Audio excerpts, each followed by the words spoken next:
آپ کو لے چلیں گے لاہور، جہاں پہ خواجہ سعد رفیق اس وقت میڈیا سے گفتگو کر رہے ہیں کہ نہ کسی ادارے کو آپ معاف کریں گے، نہ پولیٹیشنز کو معاف کریں گے، تو پھر لوگ جو ہیں وہ اس طرح کی حرکات کریں گے اور لوگ سمجھیں گے کہ بڑی نیکی کر رہے ہیں اور ملک کو جنگل بنانے کی کوشش کی جا رہی ہے۔ پاکستان ایک مہذب ملک ہے۔ آپ یہ دیکھیں کہ آج ملک کے وزیر داخلہ پر حملہ کیا گیا ہے، وزیر داخلہ ہاسپٹل میں پڑے ہیں۔ ہم دنیا کو یہ کہہ رہے ہیں کہ پاکستان کے اندر سے انتہا پسندی کا خاتمہ ہو گیا ہے۔ دنیا ہماری بات سن نہیں رہی، دنیا ہماری بات مان نہیں رہی، ہمارے ملک کو گرے لسٹ میں ڈال دیا گیا ہے۔ اور ملک کے اندر اگر اس طرح کے واقعات ہوں گے جن کی بنیاد صرف نفرت اور گمراہی ہے اور اس میں کوئی ریالٹی نہیں ہے، تو پھر پاکستان کا کیا امیج جائے گا دنیا میں اور دنیا ہمیں کس نظر سے دیکھے گی؟ یہ بڑی اہم بات ہے، اس طرف تمام سٹیک ہولڈرز کو سوچنا چاہیے۔ دوسری بات یہ ہے کہ ابھی پاکستان طالبان کی جو ایک طالبانائزیشن تھی، بڑی مشکل سے اس کی جو تپش ہے اور اس کی جو حدت ہے اس سے وہ نکلا ہے، بلکہ ابھی ہم نکل رہے ہیں۔ تو ابھی ایک اور اگر اس طرح کی سوچ متشدد سامنے آ گئی تو پھر پاکستان کدھر جائے گا؟ یہ سوالات ہیں جن کا جواب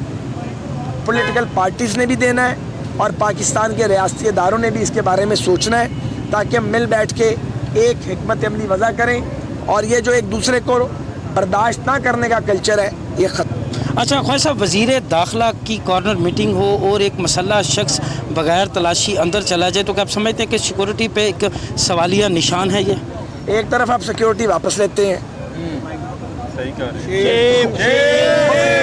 چپ کرو بھائی، ایک طرف سیکورٹی واپس لیتے ہیں،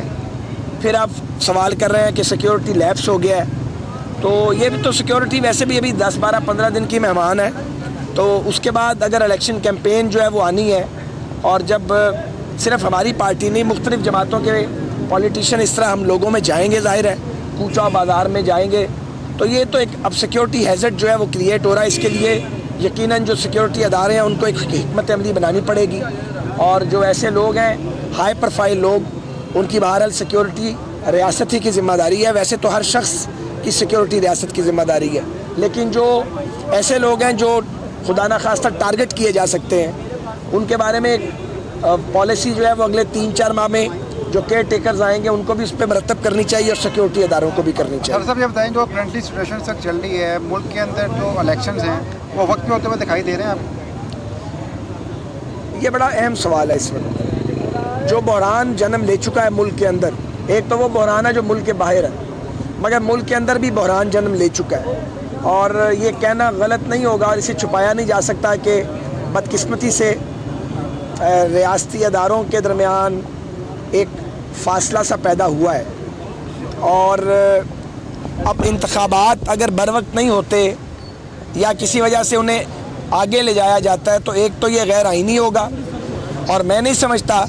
کہ کسی کے پاس یہ اتھارٹی ہے کہ وہ آئین سے تجاوز کرے یا کسی بات کو بنیاد بنا کے انتخابات کو آگے لے کے جائے۔ لیکن جو بات پچھلے دنوں عمران خان صاحب نے کی ہے، انہوں نے ایک ٹی وی پروگرام میں کہا ہے کہ الیکشن 1 1.5 مہینہ لیٹ ہو سکتے ہیں، تو میں عمران خان صاحب سے یہ کہتا ہوں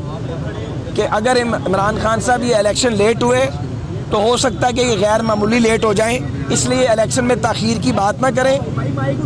کیئر ٹیکر 60 دن کے لیے آنے چاہیے اور 61ویں دن انہیں جانا چاہیے الیکشن کروا کے، اور یہ پاکستان کے ووٹر کو اور پاکستانیوں کو موقع ملنا چاہیے کہ وہ اپنے ووٹ سے نئی قیادت کا انتخاب کریں۔ بہت شکریہ خواجہ سعد رفیق لاہور میں میڈیا سے گفتگو کر رہے تھے۔ انہوں نے کہا ہے کہ جو بات گلی سے شروع ہو گولیوں پر ختم ہوئی ہے۔